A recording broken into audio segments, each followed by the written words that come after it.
Mesdames et messieurs, comme je vous l'annonçais, nous recevons pour vous Maître Emmanuel Pierre Meroué, qui est donc avocat au barreau du Bénin, secrétaire général adjoint de l'Union des jeunes avocats du Bénin. Il est spécialiste des questions des droits et des affaires et puis fiscalité.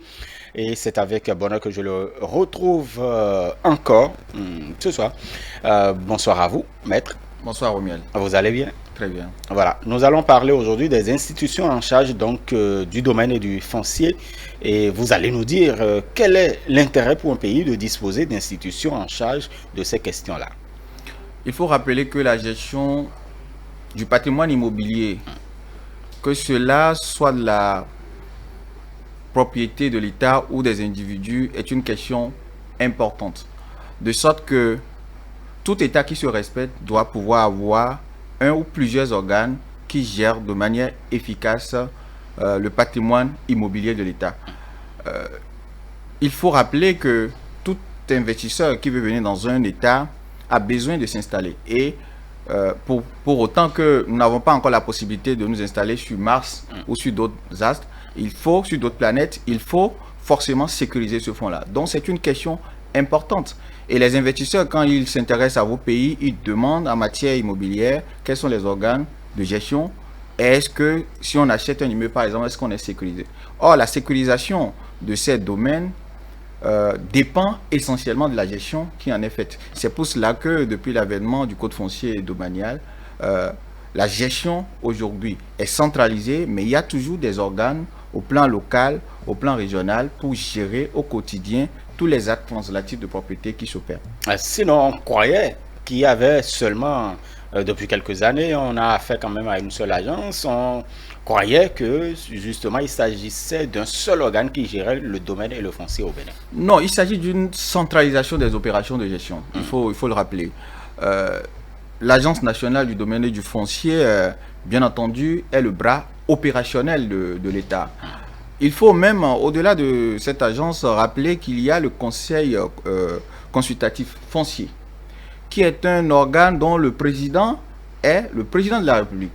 Bien entendu, le président peut déléguer son pouvoir à une autre personne. En l'espèce, il s'agit du ministre de l'Agriculture qui chapeaute le Conseil consultatif du foncier, qui est un organe politique qui définit la stratégie et la politique de l'État en matière foncière. Mais le bras opérationnel de cet organe, c'est l'ANDF. C'est l'ANDF. Mais l'ANDF ne peut pas être présente dans tous les villages, dans tous les quartiers. Encore qu'au niveau des communes, on peut espérer que dans les années à venir, qu'il y ait des bureaux communaux au niveau de toutes les communes du Bénin. Mais pour l'instant, il faut rappeler que nous avons au moins 14 bureaux communaux. C'est-à-dire l'ANDF ne fonctionne pas seul. L'ANDF fonctionne bien sûr avec la direction générale, mais aussi avec ses bureaux communaux qui sont établis dans les chefs-lieux de département que nous avons au Bénin. Nous en avons 12. Mais en raison de leur, je vais dire, conflit en matière immobilière, Calavi a un autre centre, un autre bureau communal, ainsi qu'Alada. Donc nous avons au total, je vais dire, 14 bureaux communaux qui sont chargés de gérer en tandem avec l'ANDF tout ce qui est foncier. Mais cela dit, il faut rappeler que au-delà de ces bureaux communaux, il y a au niveau local des organes de gestion. Nous pourrions peut-être les aborder si le temps nous le permet. Voilà, mais avant, je voudrais bien qu'on parle un peu de ce conseil-là du CCF, en abrégé, donc Conseil consultatif du foncier. Concrètement, quand on parle de la politique foncière ou quand on se réfère un peu au cas du Bénin, en réalité, que fait ce conseil concrètement, fondamentalement, qui peut être ressenti sur le terrain? Vous savez qu'il n'y a pas d'action sans la pensée. Tout à fait. Et il n'y a pas d'action pérenne sans que vous n'ayez des personnes qui réfléchissent à une véritable politique en la matière. C'est pour cela qu'aujourd'hui, la gestion en matière immobilière, ce n'est plus une gestion improvisée. C'est une gestion stratégique, c'est une gestion réfléchie et ça intègre même la politique du gouvernement. Qu'il vous souvienne qu'en 2013, dans le code foncier et domanial de 2013, on avait prévu que on avait supprimé l'obtention du titre foncier et cela est revenu en 2017. Pourquoi? Parce que on sait que le titre foncier est inattaquable. On sait que le titre foncier est inattaquable. Mais en 2013, oui, mais en 2013, cela a été supprimé de sorte que même ceux qui ont les titres fonciers, lorsque votre titre foncier n'est pas au moins âgé de 5 ans, il y avait la possibilité d'annuler le titre foncier. Et l'indemnisation n'est autorisée que lorsque vous découvrez le faux au-delà de 5 ans. Mais avec la réforme de 2017, on est revenu au titre foncier pour lui donner encore, je vais dire, sa force. C'est-à-dire, aujourd'hui, vous ne pouvez pas attaquer un titre foncier et l'anéantir. Pourquoi cela? Parce qu'on a constaté que la réforme de 2013 livrait les investisseurs et certains fonds à une insécurité. À une insécurité de sorte que l'État lui-même est préoccupé du sort de ces fonciers, de ces fonds-là qui sont pourtant nantis de titres fonciers et qui pourraient être ébranlés par une procédure qui pourrait les anéantir. Vous savez que nous avons beaucoup de notaires qui n'ont pas de documents administratifs. Il est dit dans le code foncier domanial aujourd'hui qu'il y a une procédure qui permet à la commune de vous délivrer une attestation de détention coutumière. Et cette attestation peut vous permettre de céder ce bien. Mais imaginez qu'il n'y avait pas cette réforme-là et que, comme le dit la loi qu'à partir d'un certain nombre d'années, on ne peut plus vendre si on n'a pas le titre foncier. Exactement. Et s'il n'y avait pas cette possibilité, ça voudra dire que les terres rurales ne peuvent pas être organisées de sorte à permettre à leurs titulaires d'y opérer des transactions. Aujourd'hui, même si dans la localité, vous n'avez pas le cadastre, vous n'avez pas l'état des lieux, vous avez la possibilité, à partir de l'attestation de détention coutumière, d'aller jusqu'au niveau du titre foncier. Et l'État a réaffirmé davantage sa politique en matière des terres qui sont par nature de son domaine, c'est-à-dire du domaine public de l'État. Les berges lagunaires, par exemple. Donc, ça a été précisé qu'au-delà, c'est-à-dire au-delà de certaines distances, vous ne pouvez pas en tant que personne privée se dire que c'est vous qui êtes propriétaire. Notamment les bas-fonds, par exemple. Donc, la politique... Que beaucoup sont quand même propriétaires des bas-fonds. Oui, bien entendu, mais j'ai rappelé le domaine, je veux dire les domaines de l'État. Nous avons rappelé qu'il y a le domaine public et le domaine privé, et il y a le domaine naturel et le domaine artificiel. Vous savez que les bas-fonds, les cours d'eau font partie du domaine public naturel de l'État, de sorte qu'il n'y a pas de formalisme particulier. Il suffit de les répertorier, de les identifier, et ils seront comme tels identifiés. Donc il faut des réformes compte tenu des difficultés que les autorités rencontrent sur le terrain et compte tenu des préoccupations des populations pour que l'État prenne en compte la gestion de l'immobilier. Et c'est de par la gestion que l'on arrive à déceler les défaillances qui transpirent de l'expérience que l'on a de la gestion en matière immobilière. Je ne vais pas oublier cet incident-là aussi qui a amené l'État aujourd'hui à imposer pratiquement une procédure calibrée en matière d'expropriation, de sorte que la procédure ne veut plus interroger le propriétaire du fonds sur la question de savoir s'il veut vendre ou non son fonds. Lorsque l'État est intéressé pour des motifs que nous avions identifiés, c'est-à-dire pour des besoins pour l'État ou bien pour l'intérêt général, et que le domaine est identifié comme étant celui qui intéresse l'État, l'État enclenche la procédure en matière d'expropriation. C'est oui ou oui? Non, vous n'avez pas à répondre à la question de savoir si vous voulez vendre ou non. À combien il faut vendre? La question se résume au montant de l'indemnisation lorsque l'État est intéressé par votre fonds en matière d'expropriation pour cause d'utilité publique. Donc il faut qu'il y ait des difficultés pour que l'État en arrive là. De sorte que la gestion de l'immobilier, il faut l'organiser. Ce n'est pas une option qui est donnée à un État qui est sérieux, c'est une obligation. Nous sommes au 21e siècle, on ne peut plus continuer par laisser la gestion de l'immobilier à n'importe qui. C'est pour ça que l'État le prend en charge et l'architecture en matière des organes de gestion est précise pour dire que les opérations sont centralisées. D'abord, il y a un conseil consultatif foncier qui est l'organe politique qui définit la stratégie et la politique de l'État. Vous avez au plan central, sinon au plan national, l'ANDF, mais qui déploie ses bureaux communaux sur toute l'étendue du territoire. La loi a prévu les 112, puisque nous avons 112 communes. Mais jusqu'à aujourd'hui, nous avons 14. On espère que dans les années à venir... On a 77 communes. 77 communes, merci pour la précision. Mais nous avons aujourd'hui 14 bureaux communaux qui gèrent toutes les communes du Bénin. On espère que dans les années à venir, l'État aura les moyens de démultiplier les bureaux communaux pour permettre à chaque commune d'avoir son organe communal de gestion du domaine et du foncier. Voilà. Qu'est-ce qui fondamentalement a changé depuis la mise en place de l'ANDF en réalité?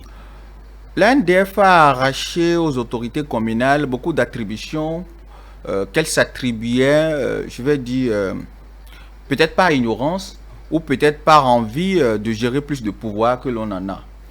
Vous savez, aujourd'hui, la procédure qui conduit à obtenir le titre foncier, c'est une procédure qui est centralisée au niveau de l'ANDF. De sorte que, avant, vous pouviez avoir des immeubles qui ont 2 titres fonciers. Aujourd'hui, ce n'est plus possible. Pourquoi? Parce que tout est fichier, tout est numérisé, de sorte qu'aucun espace ne peut avoir plusieurs titres fonciers.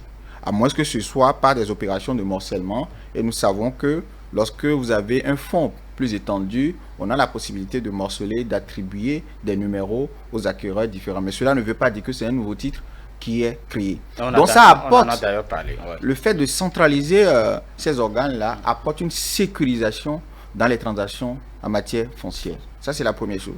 Ça permet aussi aux investisseurs d'avoir plus de confiance à l'État et de venir investir.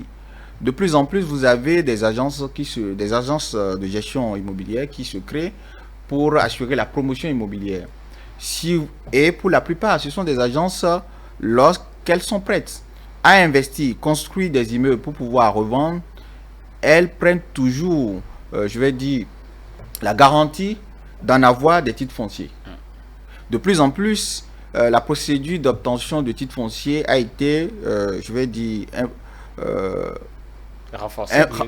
Cette procédure-là, aujourd'hui, il y a un souci de célérité que le législateur a imprimé à cette procédure, de sorte que si votre dossier n'a pas de souci, normalement en 6 mois, vous pouvez avoir votre titre foncier. Et je vous avoue, il y a des notaires, il y a même des personnes qui ne sont pas forcément des professionnels qui en arrivent à obtenir le titre foncier dans les délais légaux. Donc, et ça, ce sont des avantages qui sont liés aux réformes qui sont intervenues dans la mise en place des organes de gestion, mais aussi de l'efficacité qui est assurée. J'ai pu vous dire que l'organe consultatif en matière de gestion foncière, c'est le chef de l'État lui-même. Oui. Donc, ça veut dire que cette politique-là est imprimée, non seulement à l'ANDF, par l'euro, et cela est forcément jailli sur tous les autres organes qui sont au niveau déconcentré ou au niveau local. Très bien. Au niveau communal, on a quand même, on parle un peu du COGEF. Qu'est-ce que c'est en réalité? Le COGEF, en réalité, c'est une commission de gestion foncière qui est installée au niveau de toutes les communes. Vous savez, le maire a beau avoir toutes les compétences, il a à gérer des hommes, mais aussi il a à gérer le foncier. Donc, l'État a voulu que la gestion du foncier ne soit pas, je vais dire, la multiplication d'actes que l'on opère par improvisation. Donc, cette commission est constituée des personnes bien avisées. Bien sûr, il y a les chefs quartiers de village, mais des personnes bien avisées qui ont les compétences pour gérer le foncier. Lorsque, par exemple, une commune est prête à accueillir un plan de viabilisation de sa ville, c'est cette commune-là, c'est cette commission-là qui s'en charge. Et rappelez-vous, tout acte que le maire doit pouvoir opérer en matière foncière, que ce soit affirmation, que ce soit certificat administratif, que ce soit attestation de détention coutumière, cet organe-là doit pouvoir donner son avis. Forcément. Donc, forcément. S'il ne le fait pas, le maire ne peut pas bouger. Donc, vous ne pouvez plus simplement déposer un dossier sur la table du maire et il vous signe en matière foncière. Même toutes les opérations doivent être examinées préalablement par le COGEF et c'est après son avis, bien sûr favorable, consultatif mais favorable, que le maire peut s'autoriser à prendre tel ou tel autre acte. Le maître qui prend une décision en violation de l'avis de cette commission de gestion foncière le fait à ses risques et périls. Le fait à ses risques et périls, ce d'autant que il a beau être le maire de la commune, mais il n'a pas toutes les compétences pour apprécier forcément les risques qui pourront résulter de tel ou tel autre acte. Donc, Et cette commission existe sous autre forme, même au niveau des villages ou des chefs quartiers ou bien des villes. Cette commission a son duplicata à ces niveaux-là, de sorte que vous avez des instances de discussion, de prise de décision, ou, je vais dire, des centres qui permettent même à la commission de prendre des décisions plus avisées, plutôt que de se retrouver dans des situations comme nous avons connu dans certaines communes, où on peut dire que 100 hectares d'une commune est parti, je vais dire, s'est évaporé, c'est-à-dire que vous avez des actes qui ont été fabriqués dans des conditions ténébreuses. Aujourd'hui, cela n'est plus possible. C'est pour cela que ces Est-ce que c'est aujourd'hui que ces différentes structures existent, ou bien ça a toujours existé? Parce que quand on se réfère à ce qui se passe dans certaines communes, on a bien l'impression que justement, soit on est en violation flagrante des tests, ou soit on a décidé tout simplement de faire autre chose que ce qui est prévu par la loi. Entre le temps de la législation, en tout cas le temps où le législateur légifère ou dispose, et le temps où les citoyens ou les organes mis en place mettent en exécution la décision ou la volonté du législateur, il peut y avoir plusieurs années. Et nous sommes dans une matière où je vous ai dit tout à l'heure qu'il y a en principe 77 bureaux communaux qui sont prévus par la loi. On en a 14 aujourd'hui. On en a 14. Ça voudra dire que ce n'est pas forcément... 2013, c'est l'année où le code foncier domanial a été mis en application, et voté, a été mis en application. L'État a eu besoin du temps pour mettre progressivement en place ces organes-là. Donc, je ne peux pas vous dire que depuis 2013, que ces commissions de gestion foncière existaient au niveau des communes. Mais l'État fait l'effort de manière progressive, et je peux vous rassurer que presque toutes les communes aujourd'hui ont tout au moins cette commission-là au niveau des communes, de sorte que aucun maire n'a plus la gestion solitaire du tissu foncier de sa commune.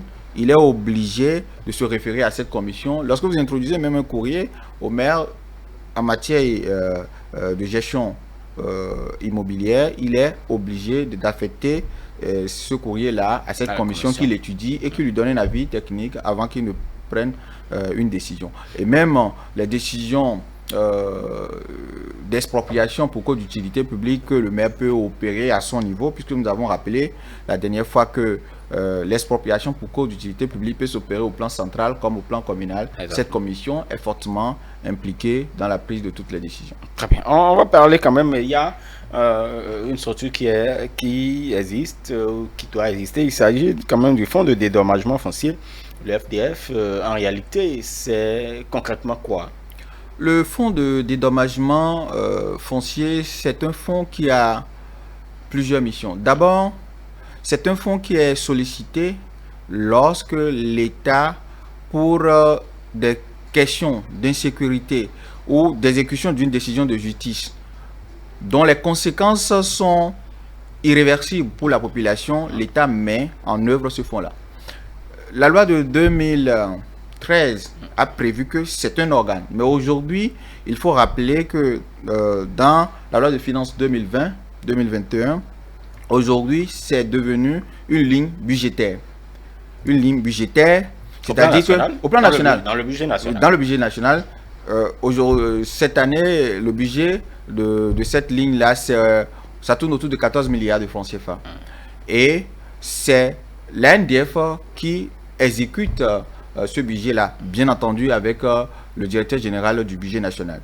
Et on identifie les besoins, on identifie les opérations. Et c'est ce fonds-là qui est habilité, par exemple, à dédommager lorsque l'État met en branle une procédure d'expropriation pour cause d'utilité publique. Pourquoi il fallait ce fonds? Il fallait ce fonds parce que, imaginez que, au cours d'une année, l'État identifie des besoins dont la réalisation nécessite l'expropriation. Or, sur la ligne budgétaire, aucun fonds n'est prévu pour dédommager. Alors que nous avons rappelé à la dernière émission que l'État a l'obligation d'indemniser préalablement les victimes ou les expropriés avant de prendre possession de leurs terres.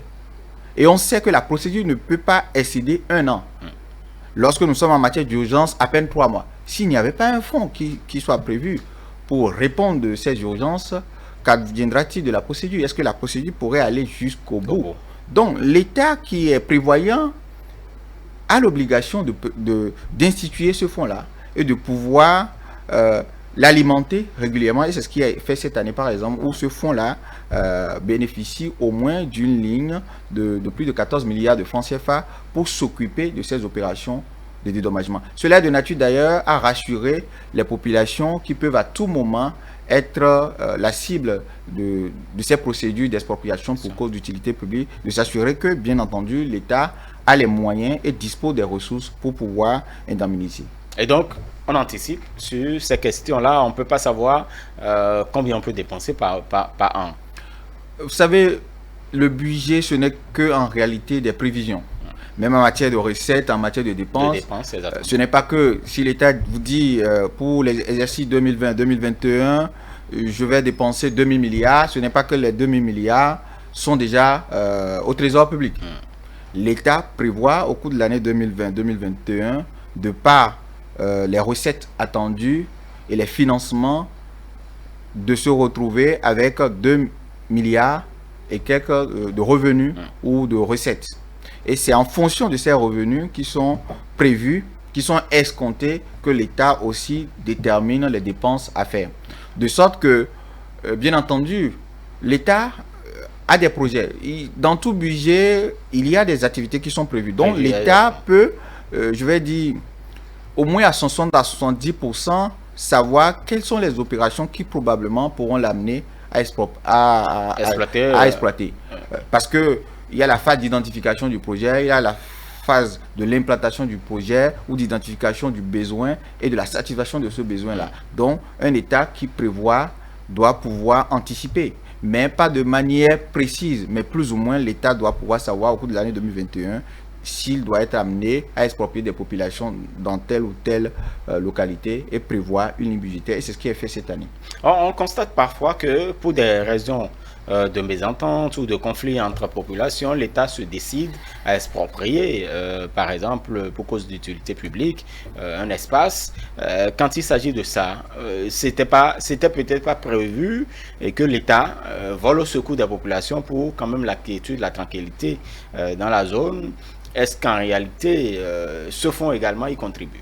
Oui, ce fonds aussi doit pouvoir y contribuer. Mais la question que vous posez, on peut peut-être l'analyser sur d'autres plans pour dire, imaginez que l'État prévoit 14 milliards. Alors qu'il est arrivé peut-être au cours de l'année 2021 qu'on décide que la moitié de Cotonou revient à un seul individu et que l'État doit pouvoir dédommager. Qu'est-ce que l'État doit faire lorsque les 14 milliards ne sont pas de nature à vraiment couvrir les charges ou en tout cas le montant de l'indemnisation? Il y a ce qu'on nous appelle en droit fiscal le correctif budgétaire qui permet à l'État, au cours de l'exercice budgétaire, lorsqu'il relève qu'il y a des projets, qu'il y a des actions à mener, qu'il y a des dépenses à faire qui sont nécessaires et qui ne peuvent pas attendre un autre exercice, de pouvoir demander l'autorisation à l'Assemblée nationale pour réajuster le budget. Donc l'État peut être amené, lorsqu'il y a ces urgences et que le fonds alloué à cette ligne-là ne permet pas de couvrir, l'État peut recourir à cette possibilité-là pour réajuster les chiffres et se donner les moyens de pouvoir indemniser. Est-ce que ce fonds est utilisé par la NDF, vous l'avez dit. Maintenant, quand il s'agit par exemple d'une commune qui procède à l'expropriation, est-ce qu'il y a une cagnotte qui est prévue ou c'est toujours la NDF? Il faut d'abord se demander qui a procédé à l'opération d'expropriation pour cause d'utilité publique. Si une mairie prend la responsabilité d'enclencher une procédure d'expropriation pour cause d'utilité publique, il revient à cette mairie de se donner les moyens d'achever cette opération. Donc, à moins que de façon exceptionnelle, peut-être parce que le projet présente un grand intérêt pour l'État, que l'État décide de venir en aide à cette commune.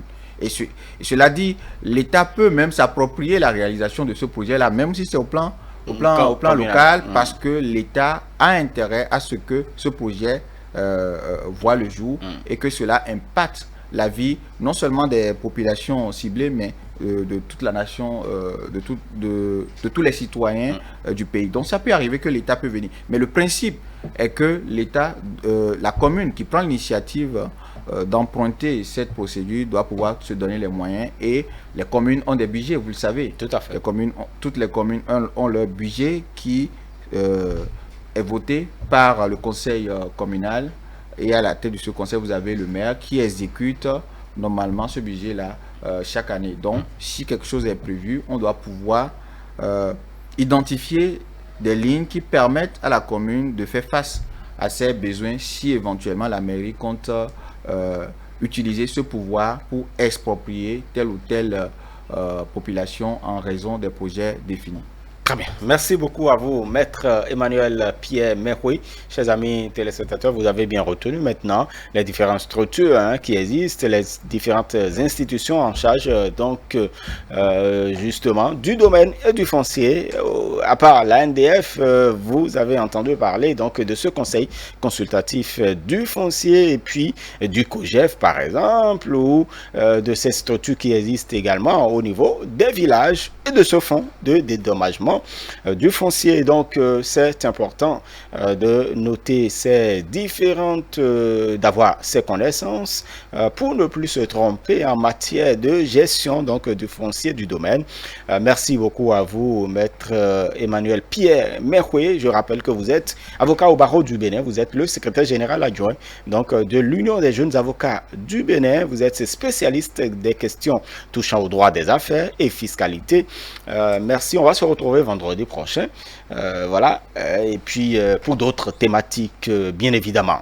Mesdames et messieurs, nous marquons une pause avant de vous retrouver pour la suite de votre émission Le Grand Soir. Attention, attention, la pandémie de Covid-19 n'est pas